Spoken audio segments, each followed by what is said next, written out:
નખત્રાણા તાલુકાના ભડલી ગામમાં મુસ્લિમ ભાઈઓ દ્વારા રમઝાન ઈદની હર્ષોલ્લાસ સાથે ઉજવણી કરવામાં આવી। મુસ્લિમ જમાત તરફથી આપણા દરેક ભારતીયોને ઈદની ખાસ શુભેચ્છા, ઈદ મુબારક વધાઈ આપીએ છીએ અત્રેથી।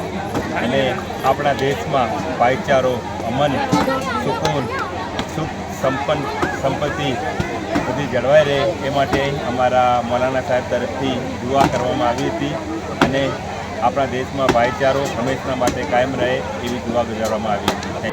સૌપ્રથમ સર્વ દેશવાસીઓને ઈદ ઉલ ફિત્ર રમઝાન ઈદની ખૂબ ખૂબ શુભેચ્છા પાઠવું છું। સાથે સાથે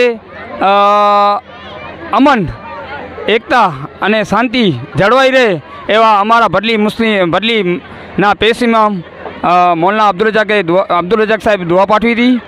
અને આજ રોજ મદ્રેસાએ તાલીમુલ ઇસ્લામ ભડલીના બાળકો માટે ઇનામ વિતરણનો કાર્યક્રમ રાખવામાં આવ્યો હતો અને એનો હોંસલો બુલંદ થાય એના માટે એક મોટું આયોજન કરવામાં આવ્યું હતું। અને ફરી અને હું સર્વ દેશવાસીઓને આજના ખુશીના પ્રસંગ પર હું ફરીથી કહીશ, ઈદ મુબારક।